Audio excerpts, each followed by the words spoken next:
Okay, so last class में हमने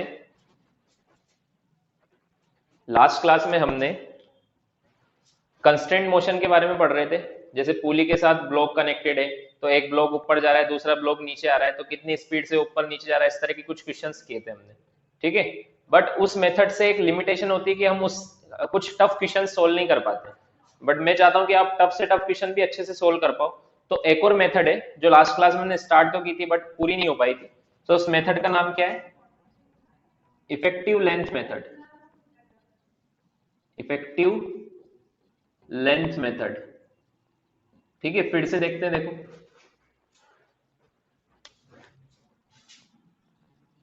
जैसे एक पुली है, ये अभी फिक्स्ड पुली है। फॉर एग्जांपल, ये ब्लॉक है ए एंड ये ब्लॉक है बी। ठीक है, मान लेते हैं यहां से यहां तक की लेंथ, इस पॉइंट से इस पॉइंट तक की लेंथ एक्स ए है, और इस पॉइंट से इस पॉइंट की लेंथ एक्स बी है ना? तो हमने जो लेंथ स्ट्रिंग ली है, ये कैसी है? इनएक्सटेंसिबल है। This string is inextensible, means इसकी लेंथ चेंज नहीं हो सकती है। तो मैं क्या बोलूंगा कि मान लो ये ब्लॉक नीचे जा रहा है और ये ब्लॉक ऊपर जा रहा है, तो एक्स ए जितना बढ़ेगा उतना एक्स बी कम भी होगा। ऐसा होगा कि नहीं होगा? है ना? But total length x A plus x B equal to constant होगा कि नहीं होगा? X A plus x B equal to constant होगा। ये सबको पता है, पहले भी देख चुके हैं। फिर हमने क्या किया था इसके आगे? हमने इसको डिफरेंशिएट किया था। तो डिफरेंशिएट करेंगे टाइम के रिस्पेक्ट में, तो d x A by d t plus d x B by d t is equal to, constant का डिफरेंशिएशन जीरो होता है ना? कॉन्स्टेंट का डिफरेंशिएशन जीरो होता है। अब what is this? D x A by d t and d x B by d t, ये क्या है? Rate of change of x A. तो एक्स ए कहां से मेजर कर रहे हैं हम? इस ब्लॉक से इस पुली तक, इस ब्लॉक से इस पुली तक। ठीक है, so d x A by d t ये क्या है? What is this? It is velocity of block A with respect to pulley. It is velocity of block A with respect to pulley.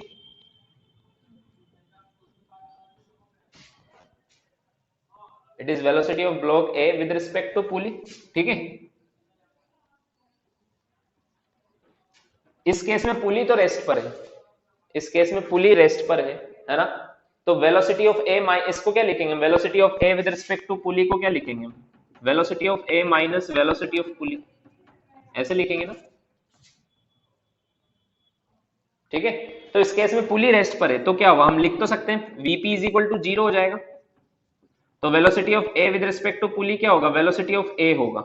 समझ में आया क्या? ओनली इस case में। But अगर पुली मूव कर रही है तो ऐसा नहीं होगा। समझ में आया? तो हम जनरल केस पढ़ रहे हैं कि पुली रेस्ट पर हो या मूवेबल हो, सब जगह वैलिड होना चाहिए। तो d x A by d t mean rate of change of x A. अब एक्स, ये लेंथ किस वजह से चेंज हो सकती है? ब्लॉक की वजह से भी हो सकती है, पुली, मान लो पुली चेंज हो रही है, पुली मूव कर रही है, तो पुली की वजह से भी एक्स ए चेंज हो सकता है। तो इसलिए मैंने क्या लिखा? एक्स ए की चेंज होने की रेट को क्या लिखेंगे? D x v A P. D x A by d t क्या होगा? Velocity of A with respect to pulley. समझ में आया? Plus d x B by d t क्या होगा? Velocity of B with respect to pulley is equal to zero. समझ में आया? तो अब इसको क्या लिख सकता हूं मैं? V A minus v p plus इसको क्या लिख सकता हूं मैं? V B minus v p is equal to zero. ऐसे लिख सकता हूं क्या? ऐसे लिख सकता हूं। यहीं से हमें एक कंसेप्ट सीखा है हमने। ये कंसेप्ट देखो, ये कंसेप्ट हर क्वेश्चन में हम लगा सकते हैं। अभी क्या कंसेप्ट मैं एक बार और बताता हूं। हम क्या करेंगे जब भी ऐसा क्वेश्चन आएगा, तो देखो इस मेथड को इफेक्टिव लेंथ मेथड या फिर पॉइंट मेथड भी बोलते हैं। पॉइंट मेथड, हम क्या करेंगे? पॉइंट मार्क कर देंगे 1 2 3 4, ऐसे पॉइंट मार्क कर देंगे। ठीक है, फिर हम क्या बोलेंगे कि net sum of velocities of all the points is equal to zero. ये देखो पॉइंट 1 की वेलोसिटी कितनी है? वी ए, पॉइंट P की वेलोसिटी अभी तो 0 है, पॉइंट 2 की वेलोसिटी, 2 पॉइंट कहां पर है, पुली पर, तो इस केस में तो 0 है, बट मान लो पुली मूव हो रही है तो हम पॉइंट 2 की वेलोसिटी पुट कर देंगे वहां पे। सो इन जनरल मैं क्या बोलूंगा, क्योंकि लेंथ कांस्टेंट है, effective length method means effective length constant है, तो sum of velocities of all the points equal to 0, sum of velocities of all the points equal to 0. In general, sum of velocities of all points equal to 0. Why? Because effective length is constant. Effective length is constant. तो it means हम क्या करेंगे, जब भी question आएगा ऐसे point mark कर देंगे पूरी स्ट्रिंग में, ठीक है, और सबकी velocities v1 plus v2 plus v3 plus v4 equal to 0, ऐसे करके इक्वल कर देंगे। इससे हमें जो पूछा आएगा उसका आंसर निकल जाएगा। समझ में आया? ये मेथड हम ऐसे क्वेश्चंस में लगाएंगे जिनमें डायरेक्ट मेथड हमें समझ में नहीं आ रहा है। अभी तक हमने जितने क्वेश्चन किए थे वो डायरेक्ट वाले थे, उसमें सिंपल वैसे जैसे मैंने पढ़ाया था उससे आंसर आ गया था, बट कभी कभी क्वेश्चंस में बहुत सारी स्ट्रिंग्स होंगी, बहुत सारी पुली होंगी, तो वहां पे डायरेक्ट मेथड से आंसर नहीं आएंगे, ठीक है। तो हम ये मेथड लगा देंगे v1 plus v2 plus v3 plus v4 total sum, ये व्हाट इज 1 2 3 4,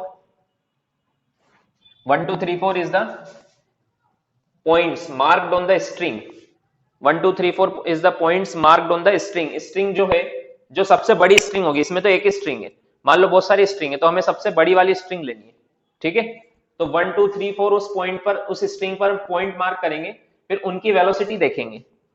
अब देखो यहां पर किसकी वेलोसिटी प्लस में और किसकी वेलोसिटी माइनस में लेनी, वो हम क्वेश्चंस में भी देखेंगे। अभी मैं एक बार और बता देता हूं कि जैसे ये पॉइंट 1 है, ये अगर नीचे जा रहा है, ये पॉइंट 1 इस केस में नीचे जा रहा है, ठीक है, इस ब्लॉक के साथ ये पॉइंट 1 भी नीचे जा रहा है ना। देखो यहाँ पे पॉइंट 2 और पॉइंट 3 की वेलोसिटी तो 0 है क्योंकि पुली रेस्ट पर है, पॉइंट 2 और पॉइंट 3 की वेलोसिटी तो 0 है क्योंकि पुली रेस्ट पर है, ठीक है। 1 और 4 की वेलोसिटी हमें लिखनी है अभी इस केस में, तो वो पॉइंट जो लेंथ को बढ़ाता है उसकी वेलोसिटी प्लस होगी, जो लेंथ को, स्ट्रिंग की लेंथ को बढ़ाएगा उसकी वेलोसिटी प्लस होगी, और जो स्ट्रिंग की लेंथ को कम करेगा उसकी वेलोसिटी माइनस होगी। जो लेंथ को बढ़ाएगा dxa by dt, it is rate of change of length xa, जो इसको बढ़ाएगा उसकी वेलोसिटी प्लस होगी। समझ में आया? तो यहां पे मैं लिख देता हूं, the point which will increase the length, जैसे xa और xb, देन उस पॉइंट की velocity, then the velocity of that point will be positive. आज कोई रिप्लाई नहीं कर रहा है यस नो, पहले जैसा फील नहीं हो रहा है मुझे, ठीक है। ऐसा लग रहा है मैं खुद को पढ़ा रहा हूं, तुम सब दिख रहे हो बट रिप्लाई भी कर दो थोड़ा थोड़ा। अब देखो, तो मैं यहां पे पूछता हूं, मैंने क्या समझाया, क्या तुम्हें समझ में आया कि sum of velocities of all the points 0 क्यों है? क्योंकि एक पॉइंट लेंथ को बढ़ाएगा तो दूसरा कम कर देगा, ये लेंथ को बढ़ा रहा है तो ये कम कर देगा, तो नेट इफेक्टिव लेंथ तो 0 ही होगी। तो जो बढ़ाएगा उसकी वेलोसिटी प्लस होगी और जो कम करेगा उसकी वेलोसिटी माइनस होगी, तो नेट वेलोसिटी तो 0 ही आएगी ना। समझ में आया? ये मेथड हम क्यों सीख रहे हैं अभी आपको क्वेश्चंस में पता लगेगा, जो टफ क्वेश्चंस इस मेथड से बहुत इजी वे में सोल्व हो जाएंगे। समझ में आया? तो जो पॉइंट लेंथ को बढ़ाएगा, फिर से सुनो, एक साथ लिखना मैं टाइम दे दूंगा, जो पॉइंट लेंथ को बढ़ाएगा उसकी वेलोसिटी प्लस में लिख देंगे हम, जो पॉइंट लेंथ को कम करेगा उसकी वेलोसिटी माइनस में लिख देंगे और इक्वल टू 0 कर देंगे। तो sum of velocity is equal to 0। Sum of velocity is equal to 0 क्यों है? क्योंकि नेट लेंथ तो कांस्टेंट है ना, अगर इसकी लेंथ बढ़ रही है तो इसकी लेंथ कम हो रही है, तो जो लेंथ बढ़ा रहा है उसकी वेलोसिटी प्लस में होगी, जो लेंथ कम कर रहा है उसकी वेलोसिटी माइनस में होगी, तो टोटल मिला के तो 0 हो जाएगी। क्योंकि total effective length is constant. समझ में आया? तो फिर से देखो, जब भी, ये तो सिंपल क्वेश्चन है, ये तो सिंपल एग्जांपल है, बेसिक से हमने शुरू किया। टफ क्वेश्चन में क्या करेंगे, हम पॉइंट्स मार्क कर देंगे, किसी किसी क्वेश्चन में 10 पॉइंट्स 12 पॉइंट्स तक हो जाएंगे। फिर सबकी वेलोसिटी लिखेंगे, जो लेंथ को बढ़ाएगा उसकी प्लस में, और जो लेंथ को कम करेगा उसकी माइनस में। समझ में आया? तो मुझे बताओ 1 पॉइंट की वेलोसिटी जो नीचे जा रहा है उसकी प्लस है या माइनस है? प्लस है ना। इससे पहले वाली मेथड में हम क्या मानते थे, जो नीचे जा रहा है माइनस, जो ऊपर जा रहा है प्लस, उससे ज्यादा कुछ नहीं सोचते थे। बट अब यहां पे अगर आप ये वाली मेथड लगाओगे तो जो पॉइंट लेंथ को बढ़ा रहा है, इतना याद रखो, ऊपर नीचे से मतलब नहीं है, जो पॉइंट स्ट्रिंग की लेंथ को बढ़ा रहा है उसकी वेलोसिटी प्लस, और जो पॉइंट स्ट्रिंग की लेंथ को कम कर रहा है उसकी वेलोसिटी माइनस। लिखो फिर, ये टेक्निक हम क्वेश्चंस में अप्लाई करेंगे, लिख लो इसको पूरा। सेकंड और थर्ड का तो इस केस में तो जीरो है। देखो ये पॉइंट चल ही नहीं है क्योंकि पुली रेस्ट पर है। जब पुली चलेगी वो क्वेश्चन में हम देखेंगे, तो पुली की स्पीड ले लेंगे।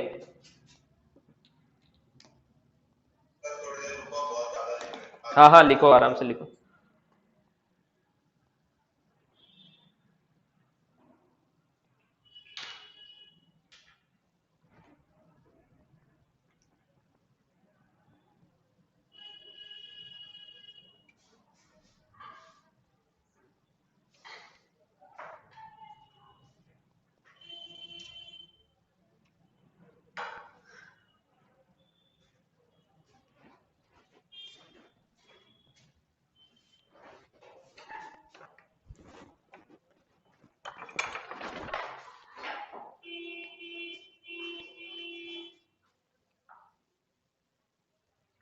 Hello sir. हाँ बोलो। सर वो ऊपर एक स्टेटमेंट लिखा है वो बताओ ना सर। ये वाला, the point which will increase the length, जो पॉइंट लेंथ को इंक्रीज करेगा उसकी वेलोसिटी हमें पॉजिटिव लेनी है, because this is rate of change of length. dx by dt is rate of change of length x है, dxb by dt is rate of change of length xb। तो जो increase करेगा length को वो positive माना जाएगा, जो decrease करेगा, कम करेगा, छोटा करेगा, उसकी वेलोसिटी नेगेटिव। ये लिखा है मैंने, ठीक है। Then the velocity of that point will be positive and vice versa. इसके बाद ऐसे भी लिख लेना, एंड वाइस वर्सा।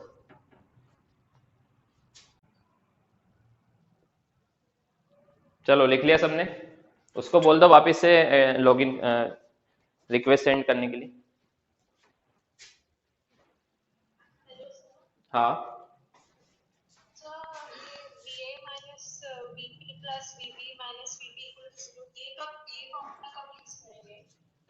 ये एक ही चीज है दोनों, इसमें वीपी की वैल्यू 0 पुट करना है, बस रेस्ट पर है ना। ये एक ही चीज है दोनों। अभी मैं क्वेश्चन कराता हूं फिर समझ में आएगा। लिख लिया सबने? Yes sir.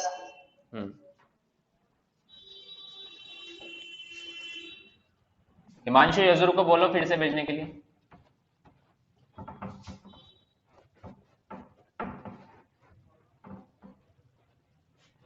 देखो सिंपल क्वेश्चन एक, कैसे लगानी है ये वाली मेथड, फिर से ऐसा क्वेश्चन कर लेते हैं। जैसे ब्लॉक नंबर 1 है, ये ब्लॉक 2 है, ठीक है। तो हम क्या करेंगे, ऐसा क्वेश्चन आएगा तो अभी मैं सिंपल करा रहा हूं फिर से ताकि समझ में आए सबको, कि पॉइंट मार्क कर देंगे 1 2 3 4, ये पॉइंट मार्क कर देंगे, ठीक है। 1 2 3 4 है ना।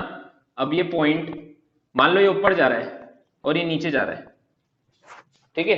तो हम क्या बोलेंगे, net sum of all points is equal to 0, मतलब v1 plus v2 plus v3 plus v4 equal to 0, ऐसे बोलेंगे ना। तो v1 जितने से भी जा रहा है उसकी वैल्यू पुट कर देंगे, v2 की 0 पुट कर देंगे क्योंकि रेस्ट पर है, 3 की वैल्यू भी पुट कर देंगे 0, ये 2 और 3 पॉइंट तो रेस्ट पर है ना, पुली फिक्स है, प्लस v4 इक्वल टू 0, ठीक है। सो v1 इज इक्वल टू क्या आ जाएगा, माइनस v4। माइनस साइन क्यों है यहाँ पे, क्योंकि क्या, फिर से बोलो, जोर से बोलो।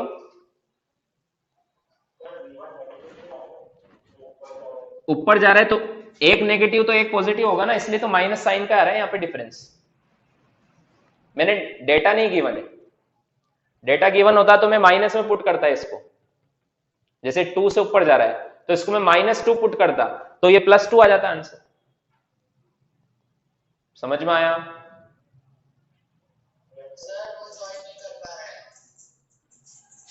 क्यों? तो एक काम करो, उसको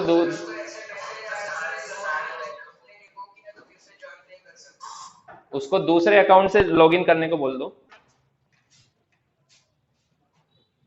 ऐप डिलीट करने के बाद होगा सर। उसको बोल दो ऐसा।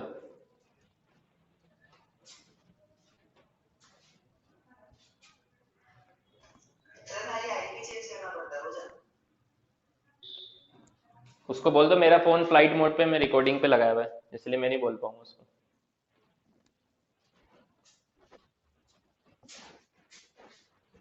अब देखो ये बेसिक मेथड है, इससे अब एक क्वेश्चन करते हैं। हटा दो ये।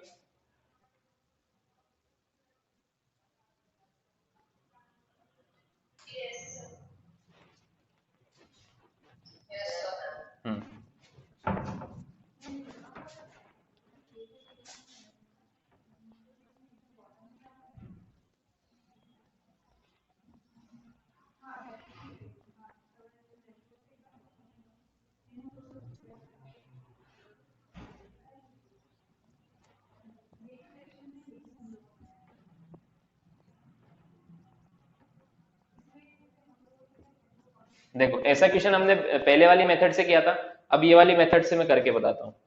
जैसे मान लो ये ब्लॉक 2 मीटर पर सेकंड से ऊपर जा रहा है, ये वाला ब्लॉक मान लो 4 मीटर पर सेकंड से ऊपर जा रहा है, तो हमसे पूछा है find speed of block C. ये पूछा है हमसे, find speed of block C. अब देखो इसको ये वाली मेथड से कैसे करेंगे। First step, choose the longest string. सबसे लॉन्गेस्ट स्ट्रिंग कौन सी है, ये वाली, ये पूरी एक ही स्ट्रिंग है ये वाली, है ना। एंड अब इस पे पॉइंट मार्क करो, तो कहीं से भी शुरू हो जाओ, या तो यहां से हो जाओ या फिर यहां से हो जाओ। यहां से करता हूं मैं 1, ये .2, ये .3, ये .4, ये .5, ये .6, ये .7, ये .8। यहां तक समझ में आ गया। लॉन्गेस्ट स्ट्रिंग पे पॉइंट मार्क कर दिए, ठीक है। अब क्योंकि इस स्ट्रिंग की पूरी लेंथ कांस्टेंट है, तो इन सब की वेलोसिटीज का सम इक्वल टू 0 होगा। तो क्या लिखूंगा मैं, v1 plus v2 plus v3 plus v4 plus v5 plus v6 plus v7 plus v8 equal to 0। ठीक है, समझ में आ गया। अब देखो ये तो फिक्स है, ये तो हर क्वेश्चन में ऐसा आता है, उसमें ये करना ही है। अब मेन काम है इसमें वैल्यू पुट करना। तो अब मुझे बताओ .1 की वेलोसिटी कितनी है, +2 या -2? ये पॉइंट इस स्ट्रिंग की लेंथ को कम कर रहा है, तो इसकी हम माइनस में पुट करेंगे, तभी तो नेट सम 0 आना चाहिए। इसका माइनस में पुट करो, तो ये कम कर रहा है ना, तो कोई पॉइंट बढ़ा भी रहा होगा तो उसका प्लस में आएगा। समझ में आया। तो इसका तो हमें माइनस में करना है क्योंकि लेंथ को कम कर रहा है, तो इस v1 की जगह हम लिखेंगे -2। समझ में आया क्यों लिखा -2? 2 की जगह और 3 की जगह 0 0 लिख देंगे। समझ में आ गया। ये बहुत इस टाइप के क्वेश्चंस तुम्हें करने में मजा आएंगे अगर तुम्हें समझ में आ गया तो। ठीक है, ये मेंटल एबिलिटी जैसे क्वेश्चन है। 2 और 3 की क्या लिखेंगे, 0, देन 4। अभी नहीं बोल सकते। ये 4 की वेलोसिटी और 5 की वेलोसिटी इस पुली की वेलोसिटी के इक्वल होगी, जो हमें निकालनी है। समझ में आया? तो जो हमें निकालना है उसमें प्लस माइनस मत लगाओ, ठीक है, उसको just as it is put कर दो। तो 4 की वेलोसिटी और 5 की वेलोसिटी क्या सी के इक्वल होगी? मान लो ब्लॉक सी वीसी से जा रहा है, ऊपर जा रहा है या नीचे जा रहा है मुझे नहीं पता, ये सब मत सोचो। मान लो ब्लॉक वीसी से, तो ये पुली भी वीसी से या तो ऊपर या नीचे जा रही होगी, तो ये दोनों पॉइंट की वेलोसिटी भी वीसी ही तो होगी। ये मूवेबल पुली है, तो 4 की जगह क्या लिख दूंगा मैं? वीसी। 5 की जगह क्या लिख दूंगा? वीसी। समझ में आया? 4 भी वीसी से चल रहा है, 5 भी वीसी से चल रहा है, क्योंकि पूरी पुली वीसी से चल रही है, और ये ब्लॉक भी वेलोसिटी ऑफ सी से चल रहा है, वीसी से। समझ में आया?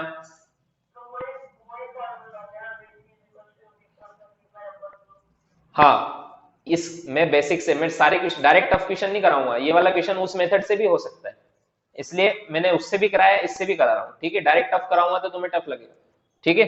अब 6 और 7 की क्या लिखूं? 0 0। 8 की क्या लिखूं? हाँ, ये भी कम कर रहा है, -4 इक्वल टू 0। तो देखो 2vc इज इक्वल टू 4 + 2 6, तो vc इज इक्वल टू आ गया 3 मीटर पर सेकंड। अब ये प्लस में आया, अब यजरू की रिक्वेस्ट आई है, अपना वाला है पता नहीं, एडिट ऐड तो करना ही पड़ेगा, ठीक है। vc इक्वल टू कितना आया? +3। प्लस का मतलब क्या है? इस वाली मेथड में प्लस का मतलब क्या है? लेंथ को इंक्रीज करना। पॉजिटिव मीन्स लेंथ को इंक्रीज करना, मतलब डाउनवर्ड। हाँ,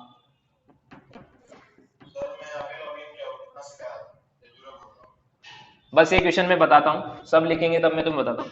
लेंथ इज इंक्रीजिंग, सॉरी मैंने गलती से तुम्हें भी कर दिया था, पहले मैं उसको रिमूव कर रहा था तो तुम्हारा वाला रिमूव हो गया, फिर मैंने फिर बाद में उसको किया मैंने। Length is increasing.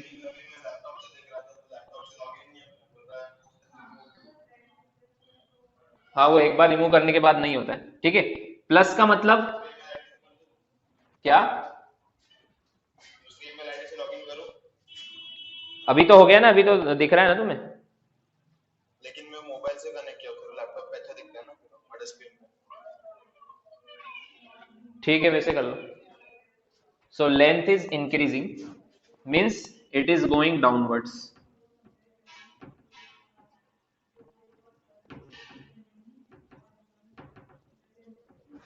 It is going downward, तो 3 मीटर पर सेकंड नीचे आएगा, क्योंकि प्लस मतलब लेंथ को इंक्रीज कर रहा है। तो ये लेंथ को इंक्रीज कब करेगा? जब ये पुली नीचे जाएगी, तब ये दोनों लेंथ इंक्रीज होगी। ये दोनों कम कर रहे हैं तो ये दोनों बढ़ाएंगे। समझ में आया? हम्म।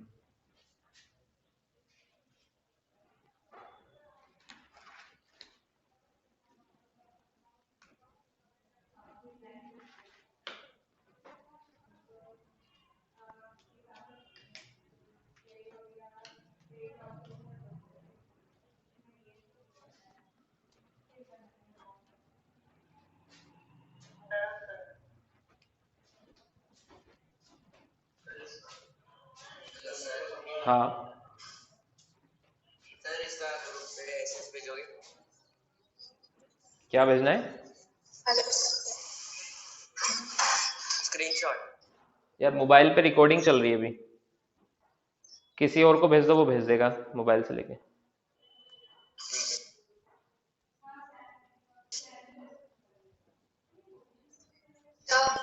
हाँ,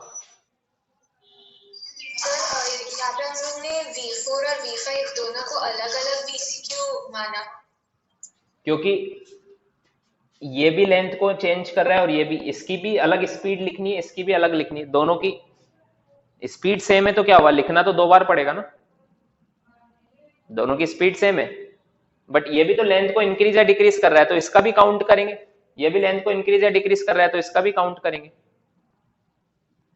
समझ में आया? हम्म।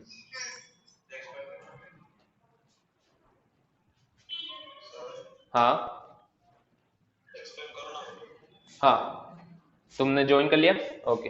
देखो ये क्वेश्चन है, ये ब्लॉक 2 मीटर पर सेकंड से ऊपर जा रहा है, ये 4 से ऊपर जा रहा है, तो हमसे पूछा सी की स्पीड बताओ। तो हम क्या करेंगे, लॉन्गेस्ट स्ट्रिंग लेंगे, उसमें पॉइंट्स मार्क कर देंगे। जिसको अभी समझ में नहीं आया वो भी देख लो एक बार। 1 2 3 4 5 6 7 8 ऐसे पॉइंट्स मार्क कर दिए, ठीक है। फिर हमें क्या पता है कि क्योंकि net length of the string is constant, so net sum of velocities of all the points is equal to 0 होगा। जितने भी पॉइंट्स हमने मार्क किए उनकी सम ऑफ वेलोसिटीज क्या होंगी, 0। तो क्या लिखा मैंने, v1 plus v2 plus v3 plus v4 plus v5 plus v6 plus v7 plus v8 equal to 0।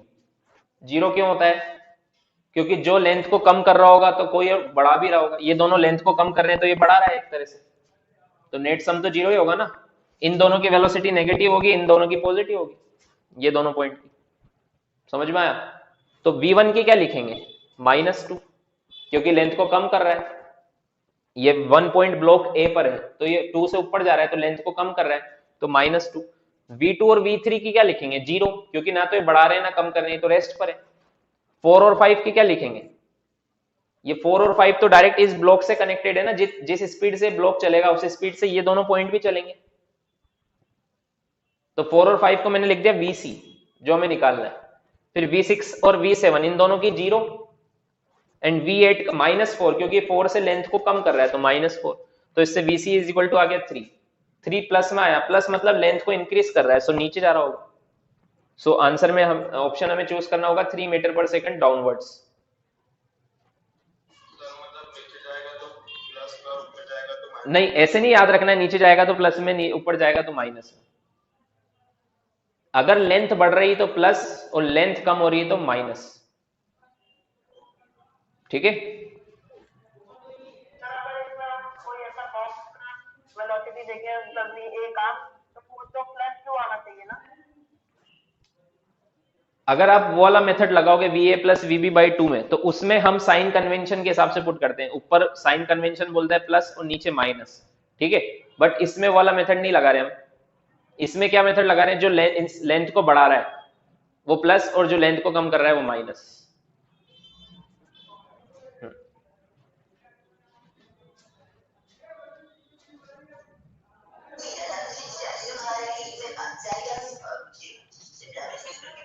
Sir मुझे लगा ये अकृति कुमारी 2 अकाउंट देखो सर।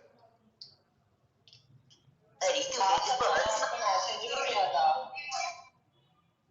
इंजन मतलब।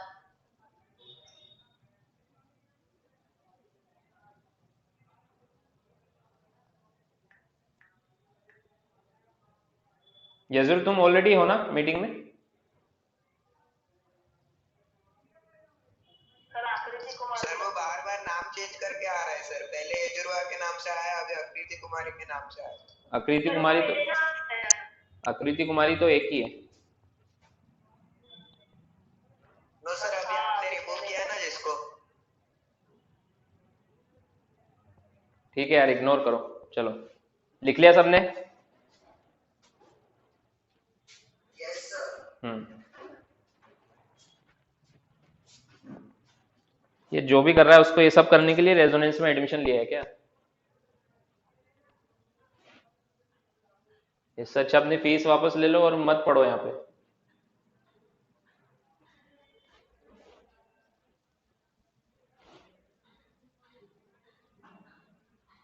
हटा दूं।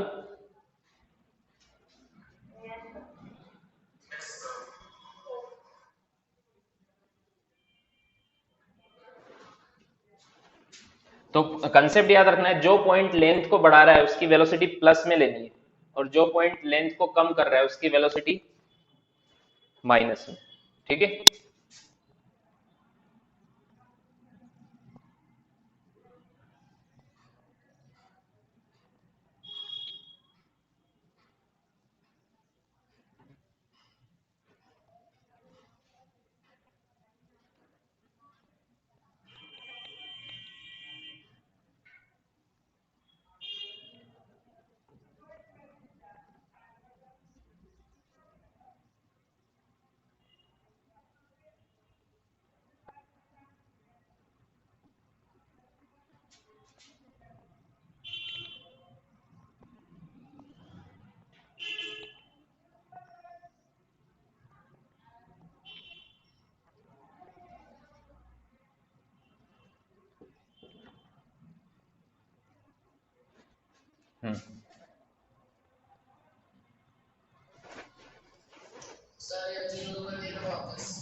देखो ये ब्लॉक है 10 मीटर पर सेकंड से चल रहा है ना। हमें वीबी की स्पीड बतानी है, फाइंड वीबी। ये तुम खुद से सोल्व करो, पॉइंट मार्क करो और पॉइंट की वेलोसिटी इसका सम 0 होता है, पुट करो और आंसर निकालो वीबी का।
हुआ?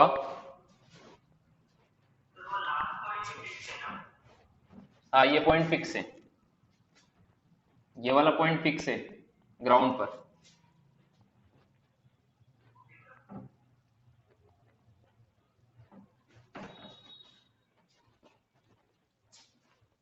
हिमाली पाटिल ऑलरेडी है क्या मीटिंग में? हाँ सर, सर मैंने दूसरे अकाउंट से भी मतलब पीसी से कनेक्ट किया है।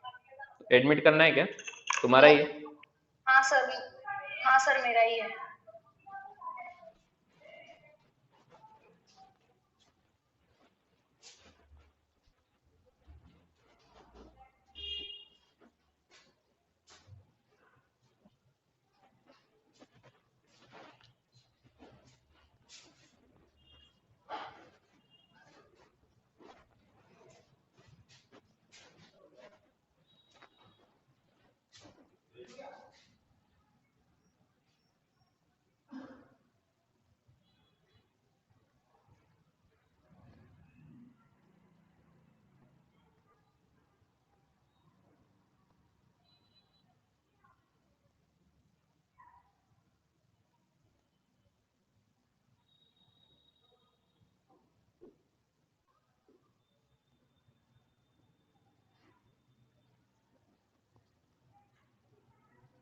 चलो देखो, देखो पॉइंट सबसे लॉन्गेस्ट स्ट्रिंग कौन सी है? ये वाली, यहां से शुरू होके यहां एंड हो रही है ना। तो इस पे पॉइंट मार्क कर दो, 1 2 3 4 5 6 7 8 और सबकी सम ऑफ वेलोसिटीज 0 होंगी। तो क्या लिखेंगे हम?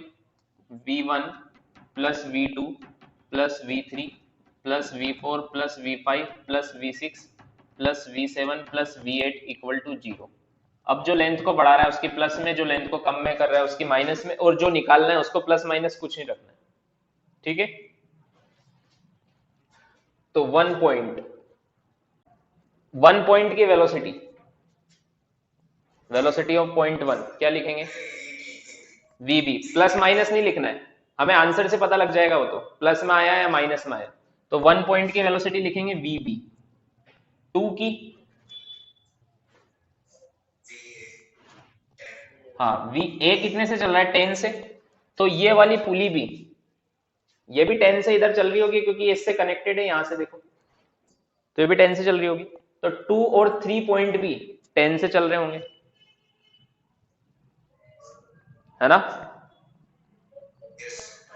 तो 2 की वेलोसिटी +10 या -10, क्योंकि लेंथ को बढ़ा रहा है, ये वाली लेंथ को, तो +10। 3 की भी +10। 4 और 5 की बताओ, 4 और 5, हाँ 4 और 5 इस पॉइंट से कनेक्टेड है, ठीक है। तो ये ब्लॉक इधर चल रहा है तो 4 और 5 भी इधर चल रहे होंगे, तो कितने से चल रहा है बी से, तो वीबी लिख दो, वीबी प्लस वीबी। 6 और 7, 6 म्यूट हो जाओ, 6 और 7 क्या लिखूं,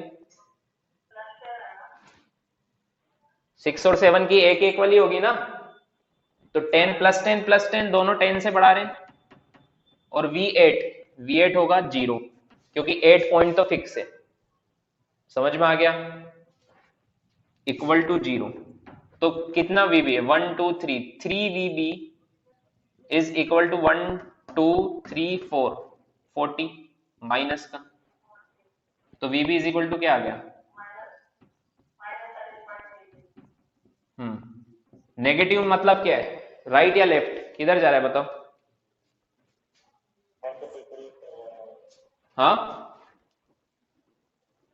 लेंथ डिक्रीज कर रहा है, नेगेटिव मतलब लेंथ डिक्रीज कर रहा है, लेंथ को डिक्रीज करने के लिए बी ब्लॉक को आगे जाना पड़ेगा ना इधर, मतलब 40/3 मीटर पर सेकंड से राइट में जा रहा है, ठीक है।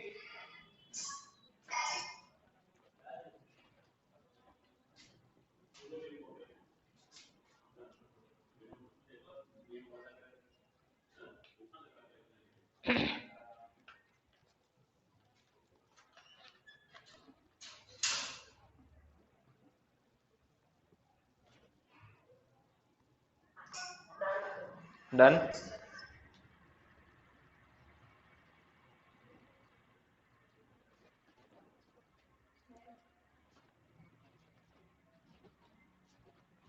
तो जब भी ऐसे क्वेश्चन आते हैं जिसमें हमें डायरेक्ट फॉर्मूला, इसमें डायरेक्ट फॉर्मूले से नहीं हो पाएगा, तो ऐसे पॉइंट मेथड लगा दो, पॉइंट्स मार्क कर दो और नेट सम इक्वल टू 0 कर दो, फिर सबकी पॉइंट की वेलोसिटी पुट कर दो, ठीक है।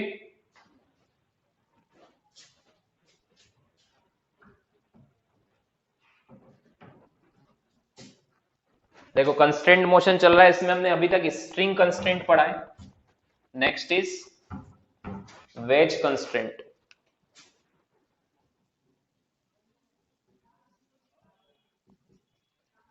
वेज कंस्ट्रेंट में कैसे क्वेश्चन आते हैं देखो,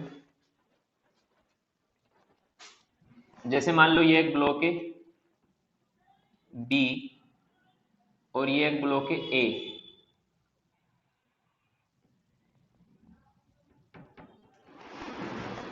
ठीक है। मान लो इस ब्लॉक को मैं इधर से इसे पुश करूंगा, ऐसे पुश करूंगा, तो बी ब्लॉक भी चलेगा ना,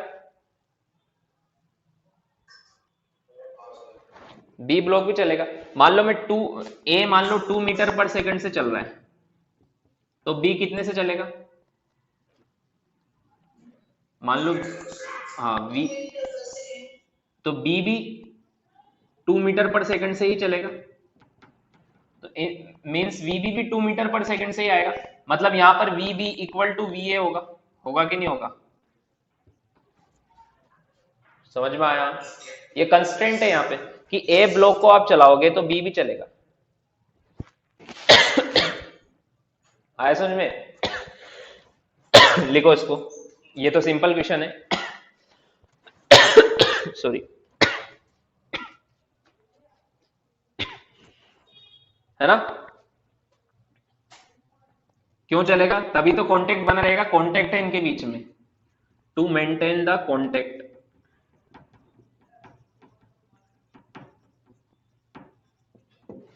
लिख लिया सबने इतना?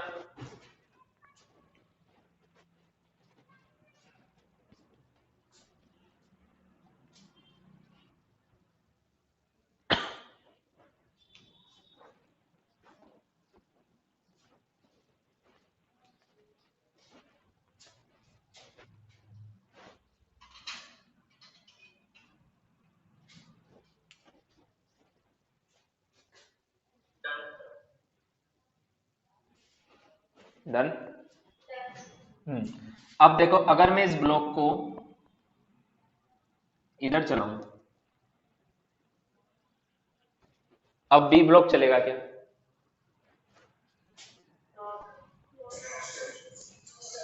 अब नहीं चलेगा। अब बी भी 0 आएगा। अब नहीं चलेगा। समझ में आया? एक केस ये भी लिख लो।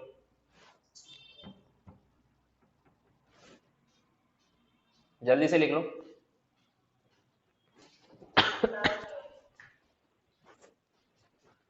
अब मुझे बताओ, लिख लिया सबने? अगर ना तो मैं इसको एक्स में ना वाई में, मैं इसको इंक्लाइन चला रहा हूं ऐसे 2 मीटर पर सेकंड से 60 डिग्री पर चला रहा हूं। बताओ अब बी चलेगा क्या? कितने से चलेगा? कितना? फिर से बोलो। हाँ, 2 cos 60 से। ठीक है, देखो कैसे इस, हाँ देखो एक ही, हाँ देखो एक ही वेलोसिटी का एक कंपोनेंट तो इधर आएगा 2 cos 60 और एक कंपोनेंट इधर आएगा 2 sin 60। बताओ कौन सी वाली वेलोसिटी से बी ब्लॉक चलेगा, इससे या फिर इससे? 2 cos 60 से। तो मुझे बताओ ये वी बी, हाँ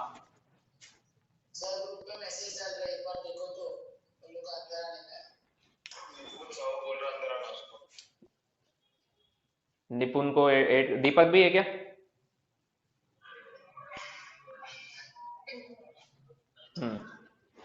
ठीक है, ओके मैंने एडमिट कर दिया। 2 cos 60 2 sin 60, तो बी ब्लॉक कौन सी वेलोसिटी से चलेगा? 2 cos 60 या 2 sin 60?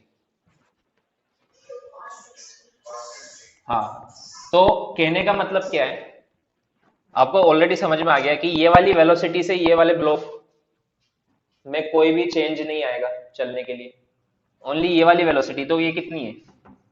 1 मीटर पर सेकंड। तो वीबी का आंसर कितना आएगा? 1 मीटर पर सेकंड। वीबी कितने से चलेगा? मतलब ये वीबी 1 मीटर पर सेकंड से चलेगा। तो इन जनरल अगर मैं बोलूं कि ए ब्लॉक है, मान लो ये V से एट एंगल थीटा चल रहा है ऐसे, और एक दूसरा ब्लॉक B रखा हुआ है, तो VB कितना आएगा?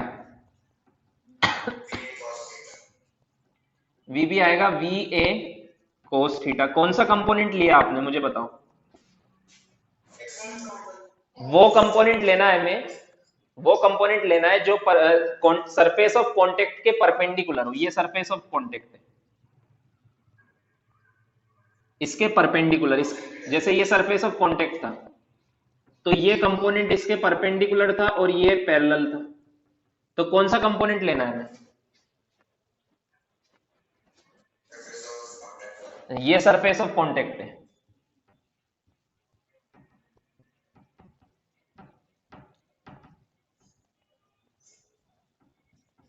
ठीक है, तो VA का ये कंपोनेंट आएगा VA cos थीटा, और VB का इसके परपेंडिकुलर कंपोनेंट VB आएगा, तो दोनों इक्वल होंगे।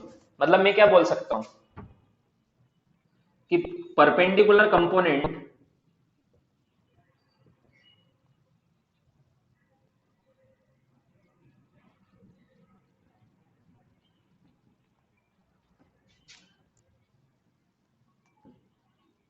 to the surface of contact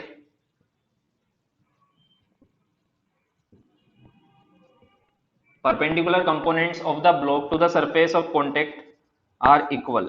वो इक्वल होते हैं। ये लाइन समझ में आई? नहीं सर, बाद में ज्वाइन हुए वो बोल रहे हैं क्या, फिर से बताना है।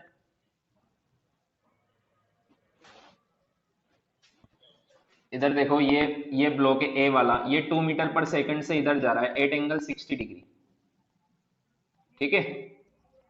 इधर बी ब्लॉक रखा हुआ है, तो ये बी ब्लॉक, ये ए ब्लॉक, तो ए ब्लॉक बी को किधर पुश करेगा, इस तरफ के इस तरफ, सरफेस ऑफ कॉन्टेक्ट के, ये सरफेस ऑफ कॉन्टेक्ट है इनकी ये वाली, तो इधर पुश करेगा ना, तो इधर कितने से पुश करेगा, 2 cos 60 से। समझ में आया, ये वाला कंपोनेंट तो 2 sin 60 आएगा, इससे पुश करेगा क्या, इससे तो उधर निकल जाएगा टेंजेंशियली, बी को तो इधर ही पुश करेगा ना, वो कितने से करेगा, 2 cos 60 से। तो हमें कंसेप्ट क्या लगाना है कि सरफेस ऑफ कॉन्टेक्ट पता लगाओ और उसके परपेंडिकुलर वाले कंपोनेंट्स को इक्वल कर दो। समझ में आया।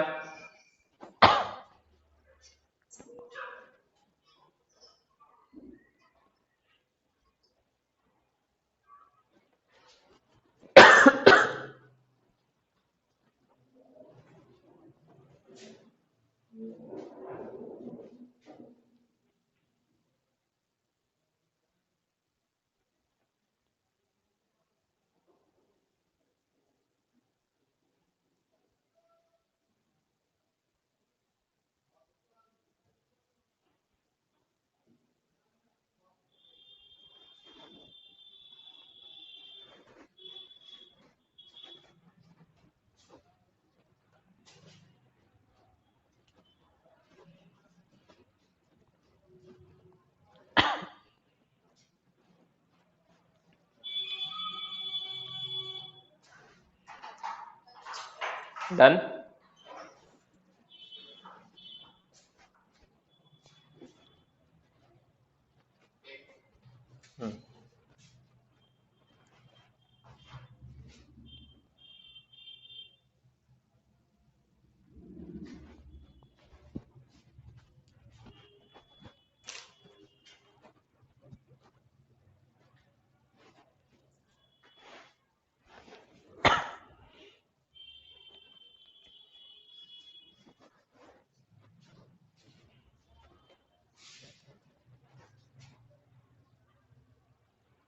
हटा दूं,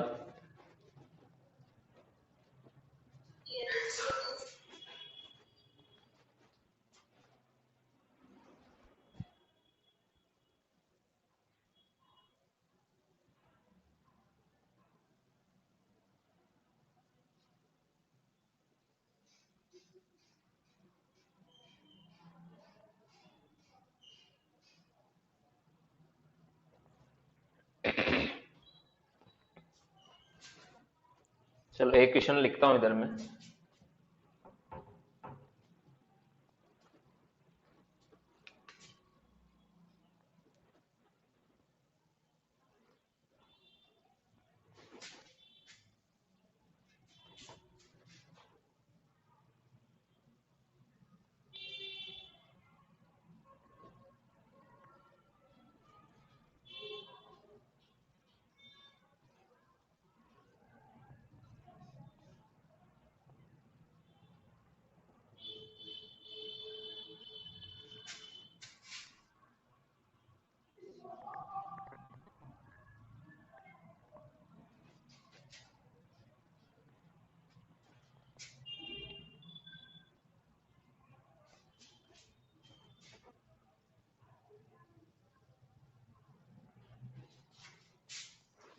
मुझे बताओ, ये दो वेज है ए और बी, अगर ए को मैं से छोड़ दूं तो ए नीचे गिरेगा ना, वर्टिकली डाउनवर्ड, ऐसे इसके दोनों तरफ ऐसे इसको रेस्ट्रिक्ट किया हुआ है, सीधे गिरेगा नीचे। समझ में आया। तो बताओ बी किधर जाएगा, लेफ्ट में जाएगा। हाँ, तो इनके बीच में भी वेज कंस्ट्रेंट लगा हुआ है, और वेज कंस्ट्रेंट का कंसेप्ट क्या बोलता है कि सबसे पहले सरफेस ऑफ कॉन्टेक्ट ढूंढो और उसके परपेंडिकुलर दोनों ब्लॉक की वेलोसिटी इक्वल कर दो। समझ में आया। तो ये मान लो वी ए से नीचे जा रहा है और ये वी बी से लेफ्ट में जा रहा है। हमें बताना है find relation between V and V B. Find relation between V A and V B, बताओ।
हुआ?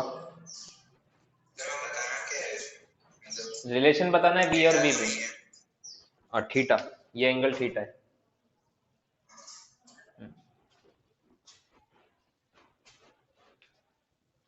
वो एंगल थीटा है।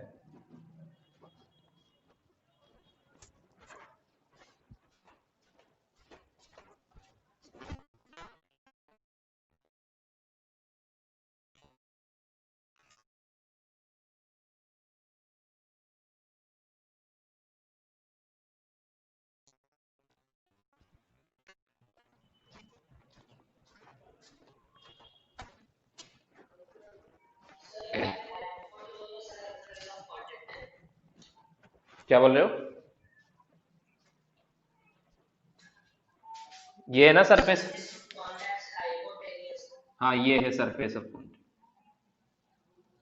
इसके परपेंडिकुलर वाली velocity is equal to, check करते हैं, रुको। देखो ये सरफेस, ये वाली सरफेस ऑफ कॉन्टेक्ट है, ये वाली surface of contact, this is surface of contact है ना, और ये एंगल थीटा है, ये वाला एंगल थीटा है। हॉरिजॉन्टल के साथ सरफेस ऑफ कॉन्टेक्ट का एंगल कितना है? थीटा। ऊपर वाला ब्लॉक वी ए से नीचे आ रहा है ना, और ये वाला ब्लॉक वी बी से इधर जा रहा है, ये वाला ब्लॉक वी बी से इधर जा रहा है। अब हमें कौन से कंपोनेंट इक्वल करने हैं? ये सरफेस ऑफ कॉन्टेक्ट है, ये सरफेस ऑफ कॉन्टेक्ट है, इसके परपेंडिकुलर वाले कंपोनेंट हमें इक्वल करने। समझ में आया? तो VA का परपेंडिकुलर वाला कंपोनेंट इधर होगा, VA का एक कंपोनेंट तो इधर आएगा और एक इधर आएगा, है ना। तो हमें कौन सा कंपोनेंट इक्वल करना है? परपेंडिकुलर वाला। तो उसके लिए हमें क्या निकालना पड़ेगा? एक तो ये एंगल थीटा है, ये थीटा, तो ये एंगल थीटा, ये वाला एंगल, क्योंकि ये वाला एंगल 90 है तो ये वाला एंगल होगा 90 माइनस थीटा, तो ये एंगल थीटा होगा,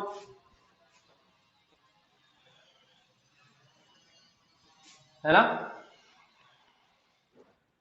तो देखो इस डायरेक्शन में मुझे दोनों के कंपोनेंट बी का और ए का, दोनों का कंपोनेंट पता लगा के इक्वल करना है। समझ में आया? दोनों along the surface of contact equal velocity से ही जा सकते हैं। जैसे हमने फर्स्ट क्वेश्चन देखा था, ये ए वाला भी इधर 2 से चल रहा था, तो बी वाला भी इधर 2 से ही चलेगा। ये देखा था ना मैं फर्स्ट क्वेश्चन, क्योंकि सरफेस ऑफ कॉन्टेक्ट दोनों की वेलोसिटी सरफेस ऑफ कॉन्टेक्ट के परपेंडिकुलर सेम होती है कि नहीं होती? अरे कंस्टेंट है ना, पीछे वाला जितने से चलेगा आगे वाला भी उतने से ही आगे जाएगा, perpendicular to the surface of contact. वैसे ही यहां पर भी होगा कि ये जो सरफेस ऑफ कॉन्टेक्ट है इसके परपेंडिकुलर डायरेक्शन में दोनों की वेलोसिटी, जो नीचे आ रहा है उसकी भी इधर वेलोसिटी और जो उधर आ रहा है उसकी भी इधर वाली वेलोसिटी इक्वल होगी। तो वीबी का ये वाला इधर कंपोनेंट आएगा वीबी साइन थीटा, और इधर आएगा इधर वाला कंपोनेंट आएगा वीबी कोस थीटा, और ये वाला कितना आएगा वीबी साइन थीटा। आएगा कि नहीं आएगा? ये थीटा समझ में आया क्या? ये बेस वाला कंपोनेंट, ये परपेंडिकुलर, तो क्या लिखूंगा मैं? V B sine theta is equal to v A का ये वाला कंपोनेंट, इधर ये एंगल थीटा है तो थीटा के साथ वाला कंपोनेंट आता है कोस, वीए कोस थीटा। तो कोस थीटा को उधर ले जाओ तो वीए इक्वल टू क्या आएगा? V B tan theta. ये रिलेशन है इनके बीच। This is the answer. समझ में आया?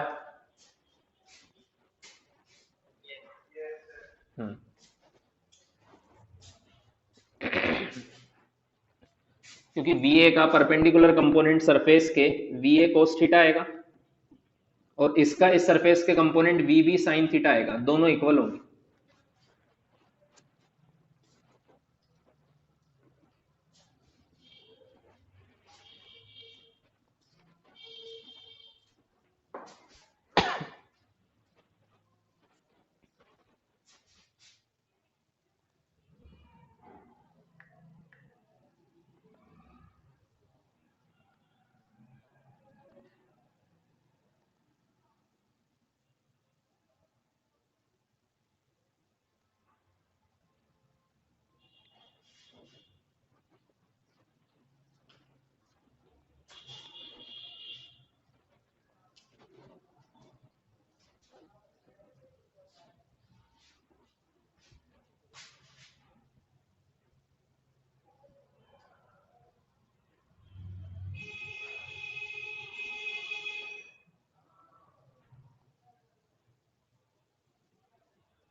Done sir.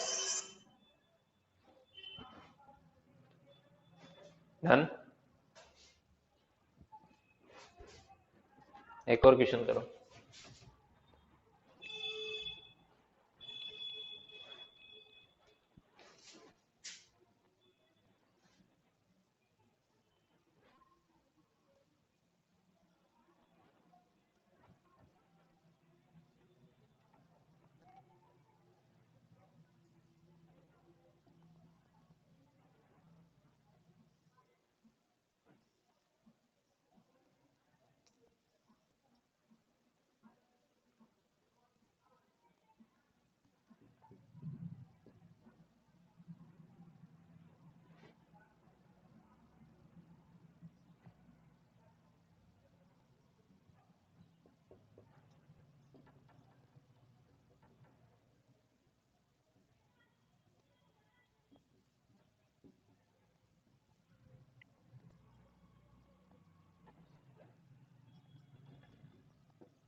देखो ये ब्लॉक इन दोनों के बीच में फंसा हुआ है, नीचे गिरा 10 से, तो बी ब्लॉक उधर जाएगा, कितने से जाएगा ये हमें बताना है।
हो गया?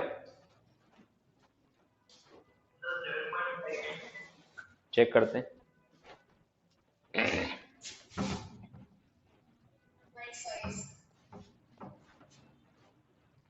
ये देखो इधर,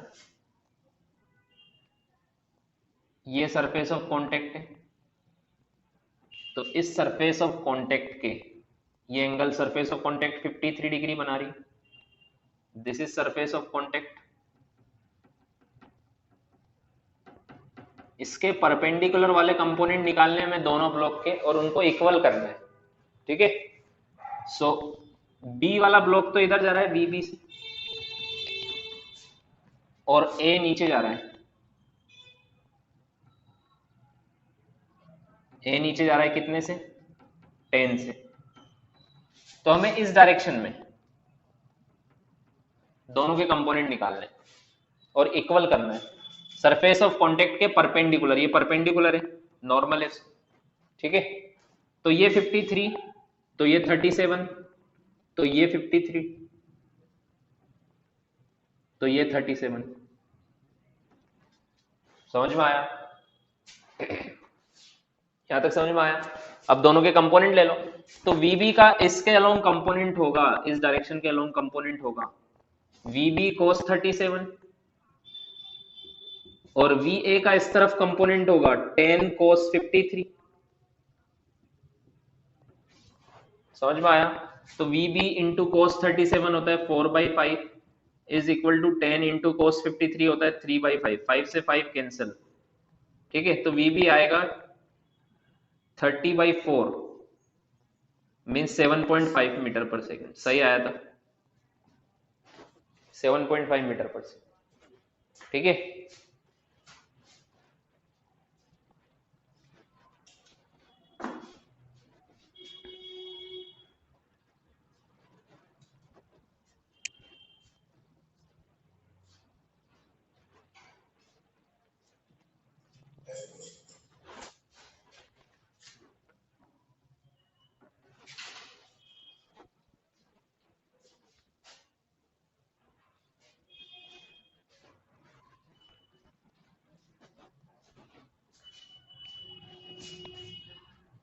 लिख लिया?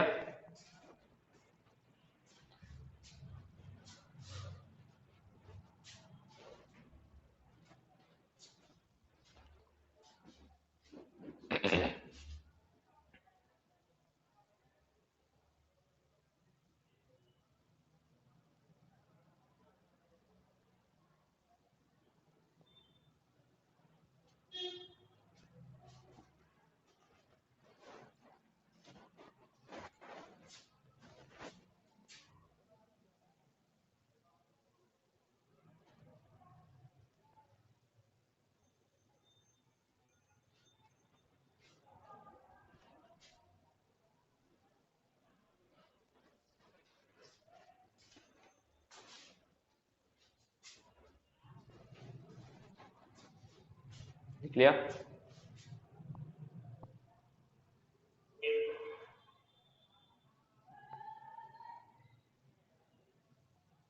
बहुत सारे बच्चों का वीडियो ऑफ है अभी भी।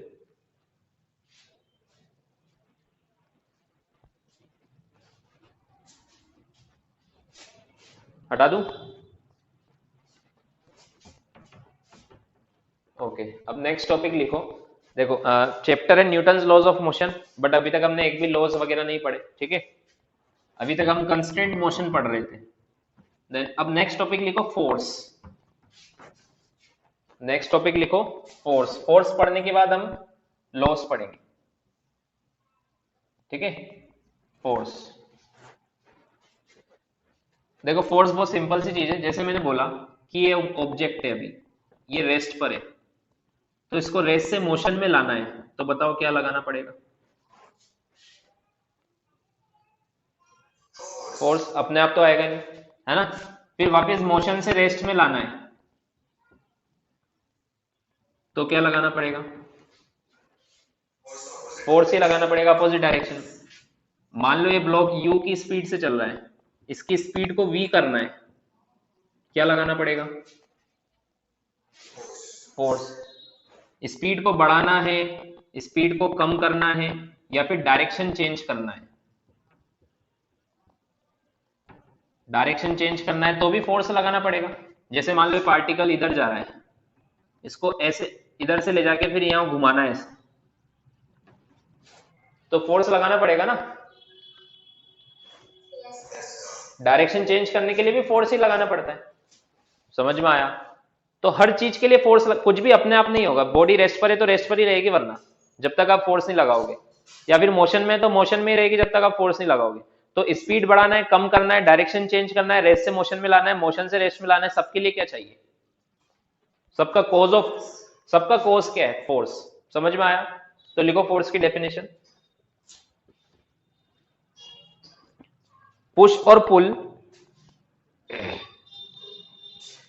देखो आगे लिखने से पहले ये चीज भी समझो, क्या जरूरी है कि आपने फोर्स लगा दिया और जो सोचा वैसा हो जाएगा? ऐसा जरूरी है क्या? जैसे मैं सोच रहा हूं कि ये बॉल चलने लग जाए तो मैं फोर्स लगा दूं, बट ये चलेगी क्या? नहीं, है ना? तो जो विच चेंजेस और टेंड्स टू चेंज, जो चेंज करता है या फिर चेंज करने का ट्राई करता है, वो फोर्स होता है। सो पुश और पुल, आगे लिखो, पुश और पुल विच चेंजेस और tends to change, which changes और tends to change the state of rest, the state of rest oblique motion of a body, oblique motion of a body,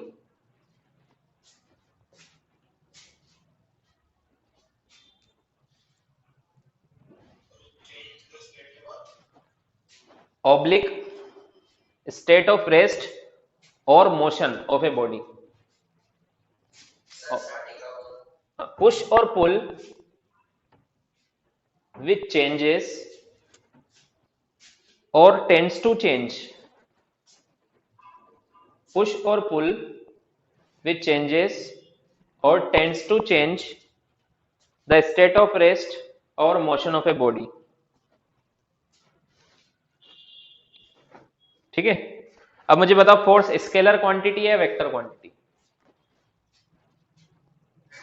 vector है। जैसे मैंने बोला एक body पे मैं 10 Newton का फोर्स लगा रहा हूं, तो ये भी बताना पड़ेगा किधर लगा रहा हूं। 10 न्यूटन का ईस्ट में लग सकता है, वेस्ट में, नॉर्थ में, साउथ में, किधर भी लग सकता है, राइट में, लेफ्ट में।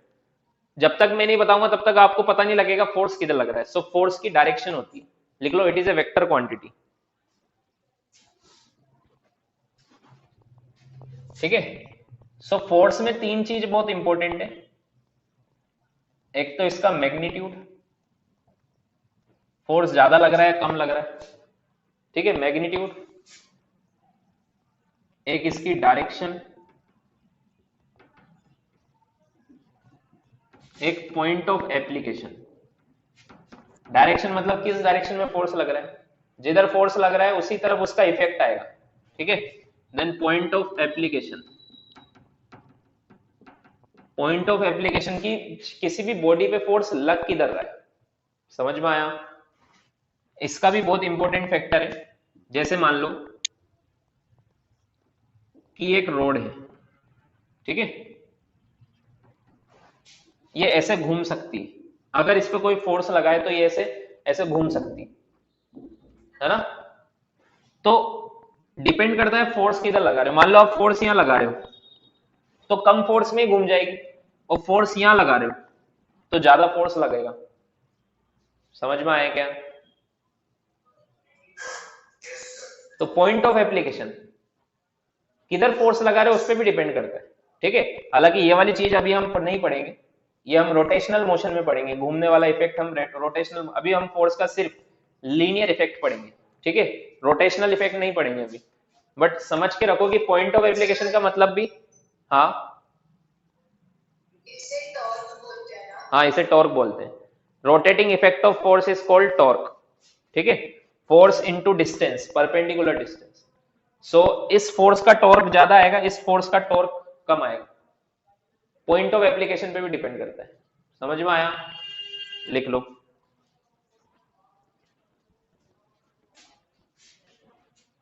मान लो आप सेम फोर्स लगा रहे हो 5 न्यूटन 5 न्यूटन, दोनों का डिफरेंट इफेक्ट आएगा।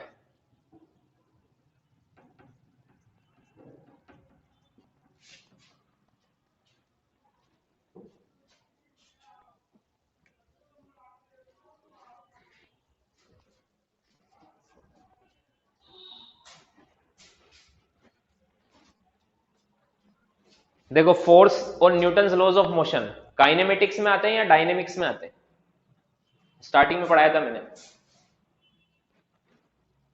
Force and Newton's laws of motion किस में आते हैं? डायनेमिक्स में। मैकेनिक्स की ब्रांच होती है ना डायनेमिक्स, उसमें आता है। एंड हम पढ़ रहे हैं पार्टिकल डायनेमिक्स। लिख लो, we are studying particle dynamics. तो काइनेमेटिक्स खत्म हो गया ना? हाँ, काइनेमेटिक्स खत्म हो गया। ठीक है, लिख लो इसमें पार्टिकल डायनेमिक्स।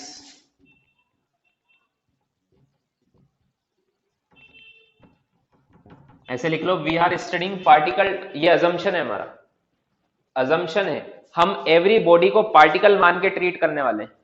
लिख लो, we are reading particle dynamics.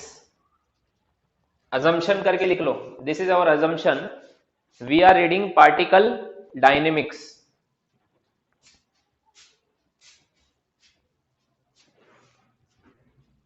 We treat every body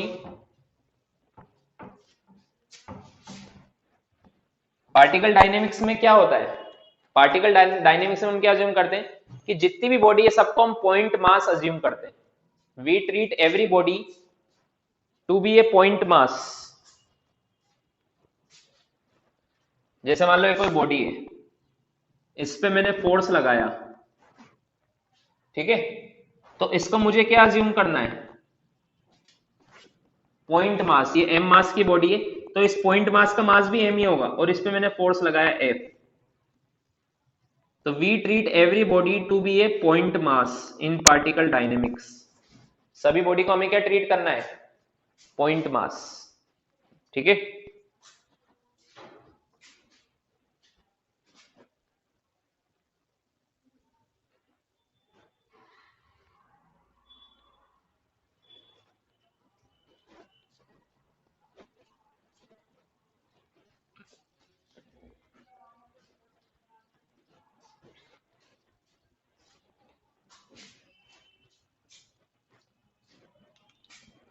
इसके बाद लिख लो फोर्स की एसआई यूनिट और सीजीएस यूनिट।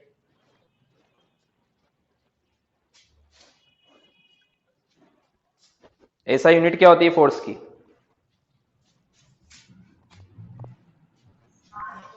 न्यूटन होती है। न्यूटन कैसे आता है अभी बाद में पता लग जाएगा, अभी लिख लो बस। एसआई यूनिट होती है न्यूटन। What is Newton? ये आपको न्यूटन सेकंड लॉ में पता लग जाएगा, कैपिटल एन। अभी बस लिख लो फोर्स की एसआई यूनिट और सीजीएस यूनिट। सीजीएस यूनिट होती है डाइन, है ना? म्यूट हो जाओ। 1 न्यूटन इज इक्वल टू कितना होता है? 10⁵ डाइन। ठीक है, ये कैसे आया ये अभी पता लग जाएगा आपको जब हम आगे पढ़ेंगे इस चैप्टर में। अभी बस लिख के रखो।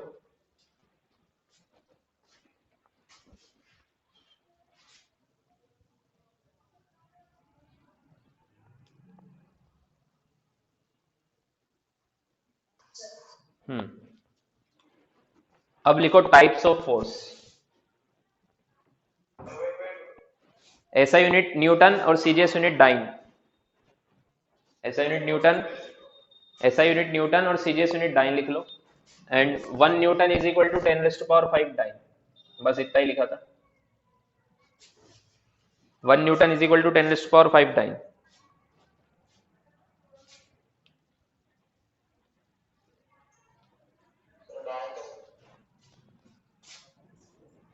ठीक है, अब देखो टाइप्स ऑफ फोर्स।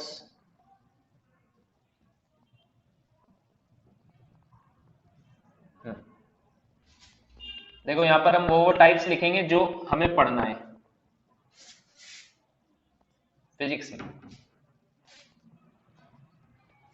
बेसिकली सबसे पहले ग्रेविटेशनल फोर्स जो आपने पहले भी पढ़ा होगा, पढ़ा है ग्रेविटेशनल फोर्स। Yes sir. इसका एग्जांपल है weight, W is equal to mg। ठीक है, ये हमें एनएलएम में पढ़ना है इसके बारे में, वेट के बारे में। वैसे सिंपल है, आपको आता होगा वेट क्या होता है। किसी भी बॉडी का वेट होता है mass into gravity, W is equal to mg। ठीक है, then second is electromagnetic force. Electromagnetic force, इनमें दो फोर्स आते हैं, एक आता है इलेक्ट्रोस्टैटिक फोर्स, एक आता है मैग्नेटिक फोर्स। ये आप क्लास 12 में पढ़ोगे फिजिक्स में। ठीक है, शॉर्ट में लिखा है मैंने इलेक्ट्रोमैग्नेटिक फोर्स। ये मतलब इलेक्ट्रो क्या, हाँ पूरा लेसन है इन दोनों के ऊपर, अलग अलग। वो भी इलेक्ट्रोस्टैटिक फोर्स के लिए अलग इलेक्ट्रोस्टैटिक चैप्टर है, मैग्नेटिक फोर्स के लिए अलग मैग्नेटिज्म चैप्टर है। ठीक है, then third one is contact force. ये हम इस चैप्टर में पढ़ेंगे एनएलएम में।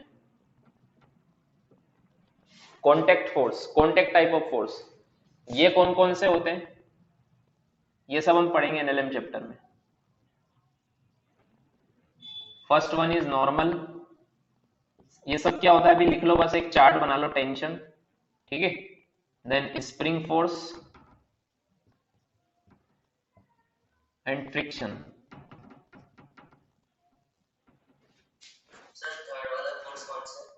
स्प्रिंग फोर्स, स्प्रिंग के थ्रू लगता है। ठीक है, ये चारों कॉन्टैक्ट टाइप ऑफ फोर्स है।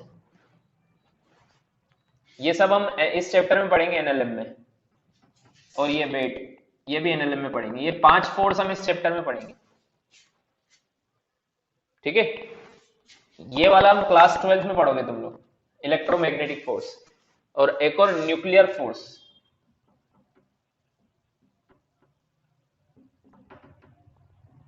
ये भी क्लास 12 में मॉडर्न फिजिक्स में पढ़ोगे।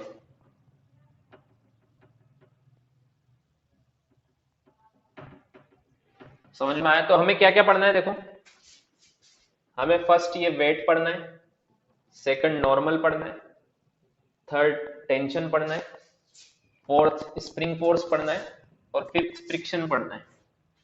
ठीक है, ये पांचों फोर्स के बारे में हमें पढ़ना है इस चैप्टर में। फ्रिक्शन के लिए एक पूरा चैप्टर अलग है। क्या? हाँ, वीक फोर्स भी होता है। ठीक है, सूडो फोर्स भी हम पढ़ेंगे इस चैप्टर में। वो डिफरेंट टाइप ऑफ, वो एक इमेजिनरी फोर्स होता है, वो यहाँ पे नहीं लिख सकते हम उसको, that is a imaginary force. वो मैं बाद में पढ़ाऊंगा इसी चैप्टर में। ठीक है,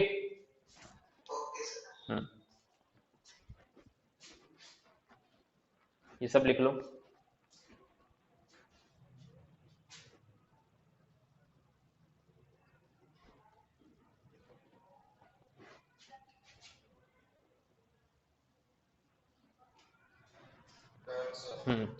अब देखो नॉर्मल फोर्स का एक एग्जांपल देता हूं मैं। जैसे ये ब्लॉक है और एक ये दूसरा वाला ब्लॉक है। एक मैन इस वाले ब्लॉक को पुश कर रहा है, तो ये वाला ब्लॉक भी चलेगा ना, इसके आगे वाला, इसके आगे वाला भी चलेगा, है ना? दोनों चलेंगे साथ साथ। तो आगे वाले ब्लॉक को पीछे वाला ब्लॉक चला रहा है, कौन से फोर्स से चला रहा है? इस फोर्स को बोलते हैं नॉर्मल। इस फोर्स को बोलते हैं नॉर्मल फोर्स। नॉर्मल फोर्स को डिटेल में पढ़ेंगे हम, है ना? इस फोर्स को बोलते हैं नॉर्मल फोर्स। एक और एग्जांपल देखो, एक ब्लॉक एक स्ट्रिंग से कनेक्टेड है, एक मैन इसको पुल कर रहा है इधर, तो पीछे वाला ब्लॉक भी चलेगा। तो पीछे वाला ब्लॉक कौन से फोर्स से चल रहा है? टेंशन से। स्ट्रिंग हमेशा स्ट्रिंग जो फोर्स लगाती है उसको बोलते हैं टेंशन, टी। ठीक है, इसका सिंबल होता है कैपिटल टी, इसका सिंबल होता है कैपिटल एन, इसका सिंबल होता है एफएसपी स्प्रिंग फोर्स, और इसका सिंबल होता है स्मॉल एफ फ्रिक्शन। समझ में आया? समझ में आ गया? तो ये वाला ब्लॉक तो नॉर्मल की वजह से चल रहा है, ये वाला टेंशन की वजह से चल रहा है। दोनों कॉन्टेक्ट टाइप है, देखो दोनों कैसे है। एक और एग्जांपल देता हूं।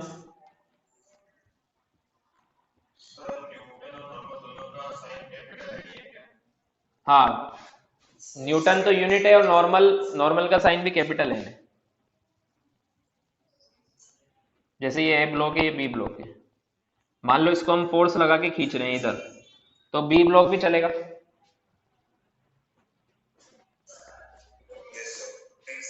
तो बी कौन से फोर्स से चलेगा? स्प्रिंग फोर्स से, एफएसपी। ठीक है, तो देखो ये सब कौन से टाइप के फोर्स है? कॉन्टेक्ट टाइप ऑफ फोर्स है। ये सब कौन से टाइप के फोर्स है? कॉन्टेक्ट टाइप ऑफ फोर्स है। ठीक है, हाँ। अब देखो generally contact type of force जो होते हैं, ये सबने डायग्राम बना ली, सारे हटा दूं मैं?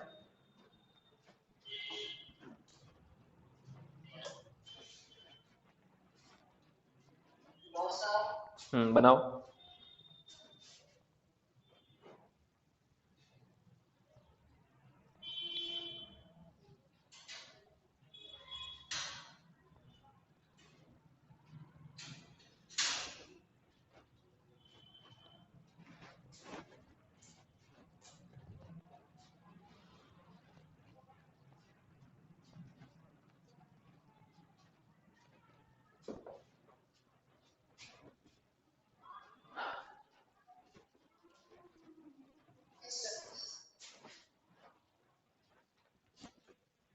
ये जितने भी फोर्स होते हैं कॉन्टेक्ट टाइप ऑफ फोर्स,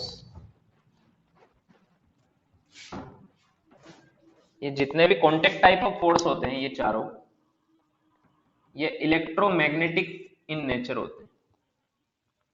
ये इलेक्ट्रोमैग्नेटिक फोर्स इन नेचर होते हैं। अब देखो ऐसा क्यों, बस ये याद रखना है हमें, इससे ज्यादा और कुछ नहीं जानना है। बस इतना सा याद रखना है कि ये चारों भी फोर्स इलेक्ट्रोमैग्नेटिक इन नेचर ही होते हैं। ये है तो कॉन्टेक्ट टाइप में, बट ये कॉन्टेक्ट टाइप फोर्स भी इलेक्ट्रोमैग्नेटिक फोर्स इन नेचर होता है। देखो इलेक्ट्रोमैग्नेटिक फोर्स में कौन कौन से फोर्स होते हैं? इलेक्ट्रोस्टैटिक फोर्स और मैग्नेटिक फोर्स, ये होते हैं ना। अब देखो मैंने इनको क्यों बोला इलेक्ट्रोमैग्नेटिक इन नेचर? देखो जब भी कांटेक्ट होता है, जैसे कोई भी एक बॉडी दूसरे बॉडी को कांटेक्ट से, जैसे नॉर्मल हो या टेंशन हो या स्प्रिंग हो, हमेशा जब भी कांटेक्ट होता है तो कुछ ना कुछ तो बॉन्ड बनते ही होंगे दोनों की सरफेस में। जैसे ये ब्लॉक भी चल रहा है, दोनों ब्लॉक चल रहे हैं, ठीक है, तो इनकी सरफेस में कुछ ना कुछ तो बॉन्ड बन ही जाता है। केमिस्ट्री में पढ़े होंगे ना आपने, बॉन्ड्स वगैरह, वो बॉन्डिंग हो जाती है इनके बीच में। और जब भी दो मॉलिक्यूल या एटम्स के बीच में बॉन्ड होता है तो उनके बीच में कौन सा फोर्स लगता है? Electrostatic force. वो कौन सा फोर्स होता है? इलेक्ट्रोमैग्नेटिक। समझ में आया? सो इन सब के ब्रैकेट में लिखना, these all type of contact forces are electromagnetic forces in nature.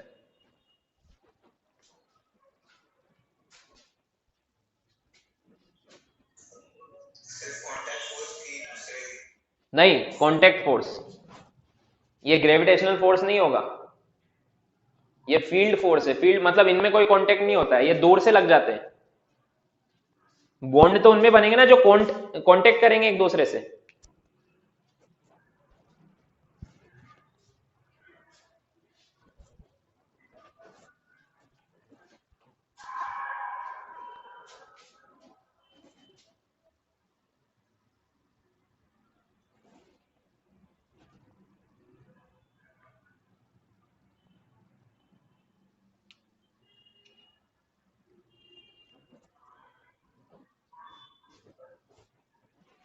लिख लिया? अब हम एक एक करके सारे फोर्स पढ़ेंगे। तो फर्स्ट लिखो वेट।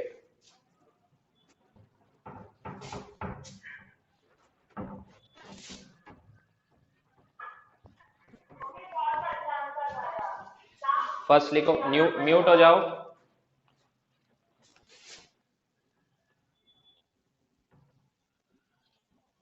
वेट, ठीक है। देखो वेट क्या होता है? हर बॉडी का वेट होता है कुछ ना कुछ, ठीक है। जैसे अर्थ पर हम बात करें अर्थ की सरफेस पे एक बॉडी रखी हुई m मास की, तो इस पर अर्थ के सेंटर की तरफ एक फोर्स लगता है ना, जिसको बोलते हैं force of gravity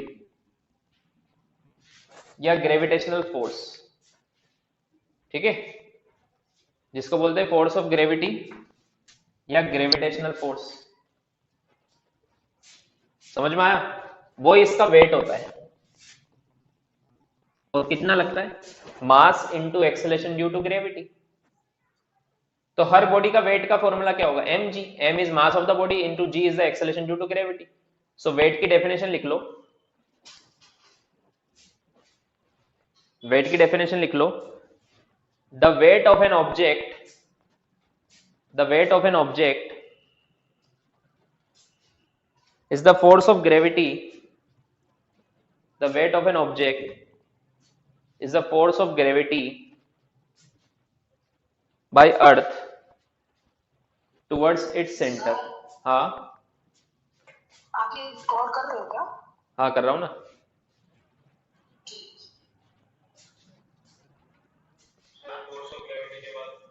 The weight of an object is the force of gravity by earth, the weight of an object is the force of gravity by earth towards its center।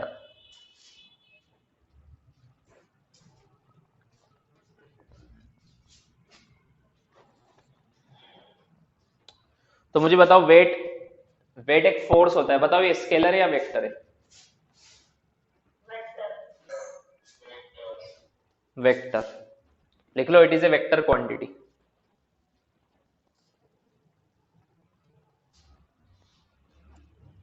It is a vector quantity.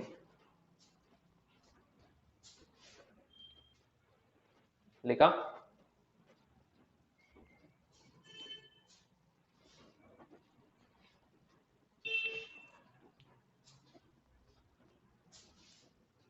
तो इसकी SI unit क्या होगी?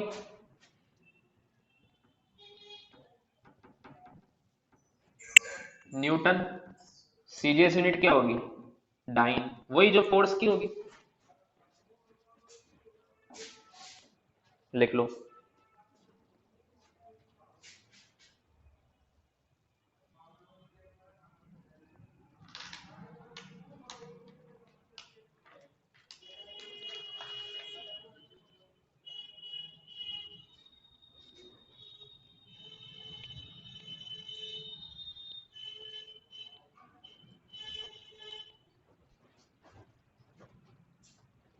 लिख लिया?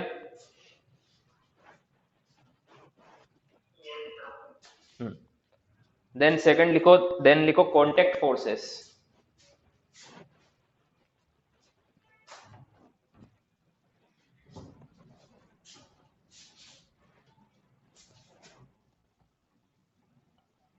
Contact forces ये कितने types के होते हैं? 4 टाइप्स के होते हैं। फर्स्ट हम पढ़ रहे हैं नॉर्मल। नॉर्मल का मतलब क्या होता है? What is the meaning of normal? हाँ, ऐसा कॉन्टेक्ट फोर्स जो परपेंडिकुलर लगे सरफेस के। ऐसा कॉन्टेक्ट फोर्स जो कैसे लगे सरफेस के? परपेंडिकुलर। समझ में आया? इसकी डेफिनेशन लिखो। It is the component of contact force, it is the component of contact force, it is the component of contact force perpendicular to the surface,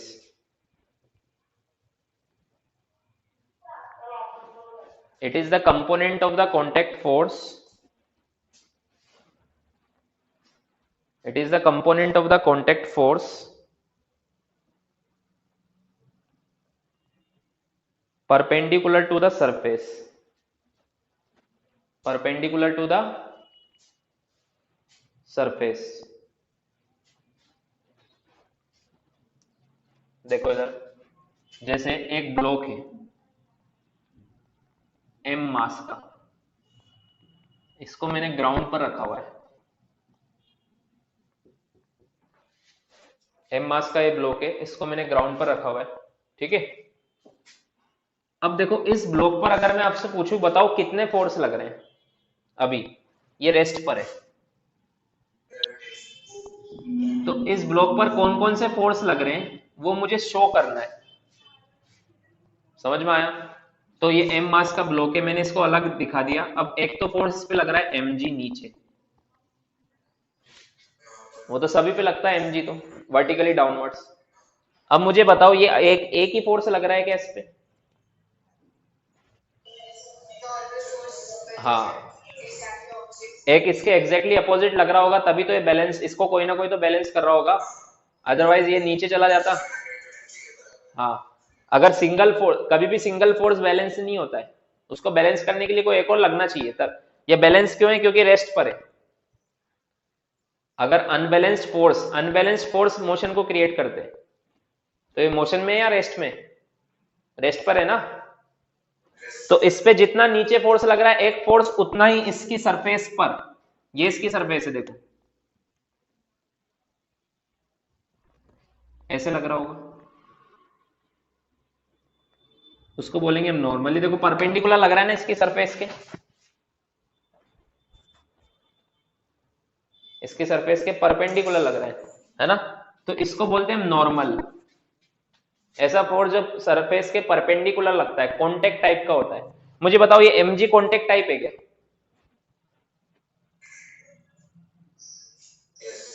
ये कॉन्टेक्ट टाइप थोड़ा है। अगर आप इस ब्लॉक को ऊपर हवा में रख दो, एयर में छोड़ दो, तो भी लगेगा mg तो, बट फिर नॉर्मल नहीं लगेगा।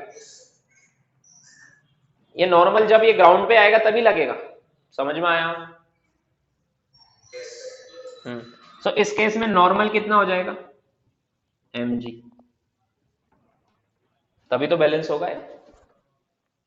आया समझ में? हाँ।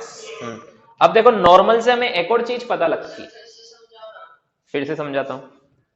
देखो ये m मास का ब्लॉक है, इस पे mg फोर्स नीचे लग रहा है, इसका वेट, तो इसको कोई ना कोई तो बैलेंस कर रहा होगा ना, वरना ये नीचे चला जाता। तो वो कौन से फोर्स ने किया? नॉर्मल ने। और ये किसने लगाया? अर्थ की सरफेस ने, जिस पे भी रखा हुआ है उसकी सरफेस ने लगाया। ये फोर्स तो देखो सेंटर, अर्थ का सेंटर लगा रहा है, mg तो कहां से लग रहा है? सेंटर से। और ये फोर्स कहां से लग रहा है? सरफेस से। ये दोनों फोर्स अर्थ ही लगा रहे हैं इस पे। समझ में आया? हाँ, आगे समझ में? अब मुझे बताओ क्या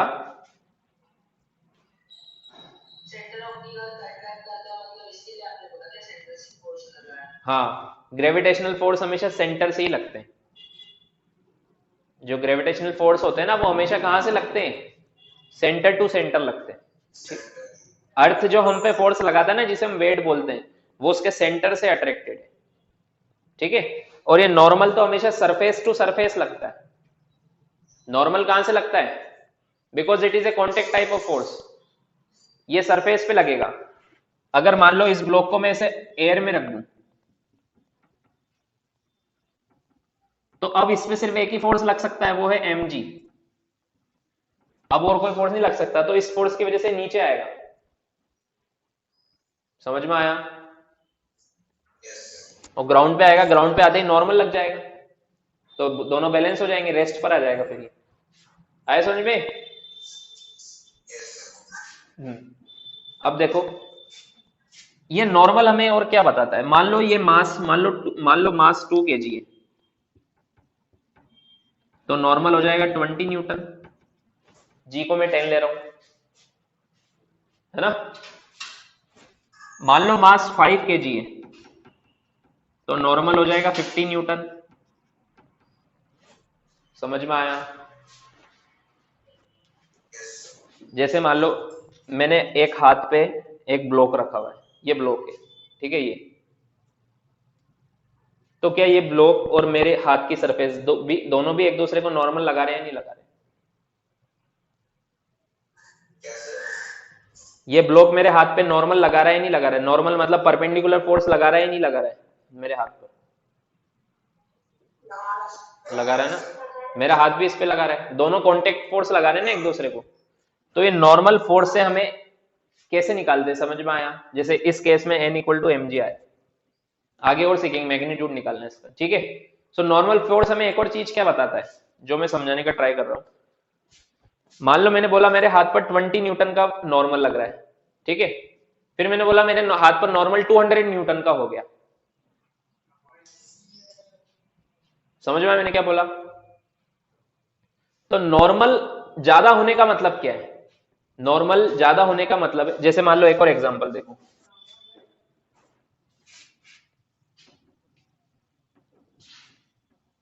ये दो ब्लॉक रखे हुए 1 and 2। आपसे पूछा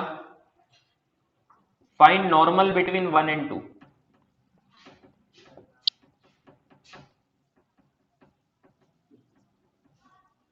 वन एंड टू, 1 और 2 के बीच में कितना नॉर्मल होगा बताओ?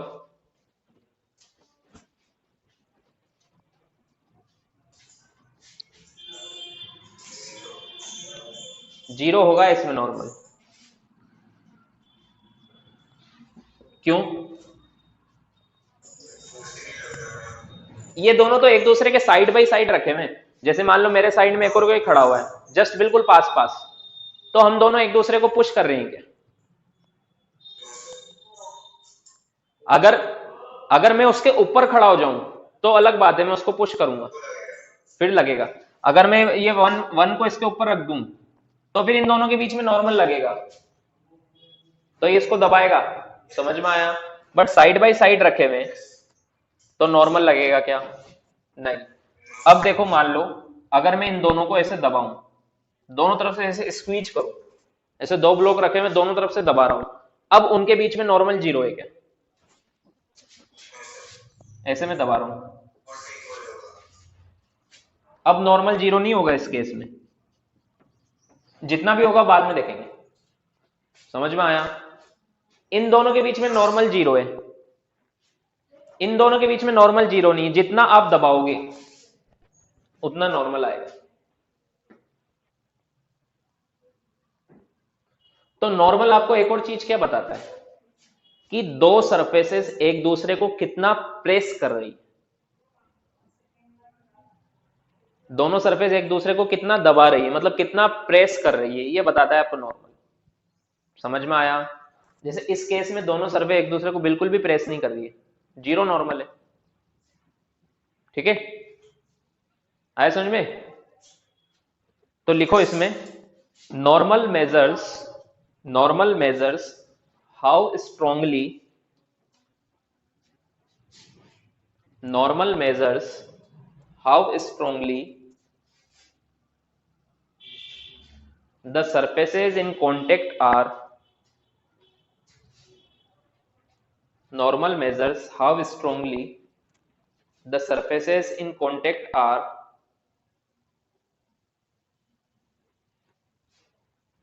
pressed against each other.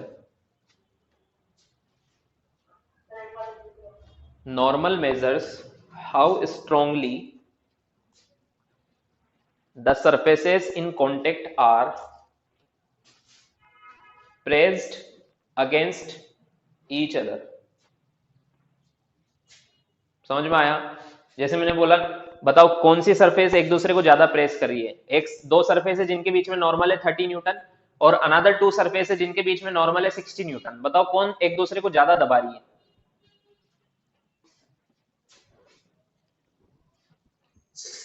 60 Newton.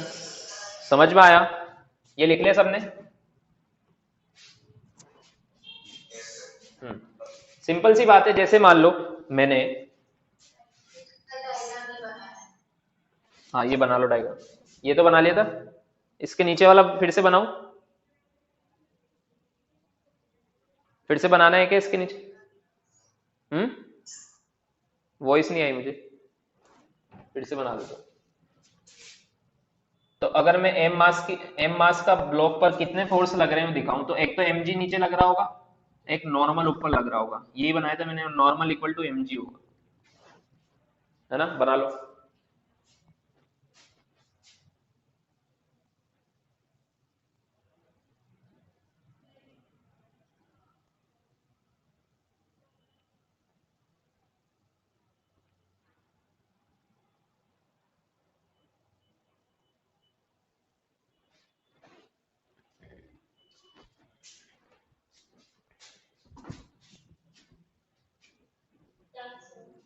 Done. तो देखो अब इधर देखो, ये जो मैंने फोर्स का जो रिप्रेजेंटेशन किया है, इस m मास के ब्लॉक पर कितने फोर्स लग रहे हैं, इसके ये डायग्रामेटिक रिप्रेजेंटेशन को हम बोलते हैं फ्री बॉडी डायग्राम। क्या बोलते हैं? फ्री बॉडी डायग्राम, शॉर्ट में बोलते हैं इसको FBD। नेक्स्ट क्लास में इसके बारे में लिखूंगा मैं।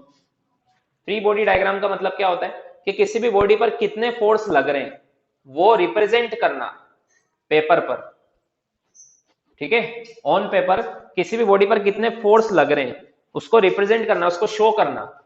उस डायग्रामेटिक रिप्रेजेंटेशन को बोलते हैं फ्री बॉडी डायग्राम। इसकी डेफिनेशन लिख लो फ्री बॉडी डायग्राम की, लिखो इसकी definition. Free body diagram, it is a diagrammatic representation, it is a diagrammatic representation, it is a diagrammatic representation of the forces, it is a diagrammatic representation of the forces acting on the body, it is a diagrammatic representation of the forces acting on the body।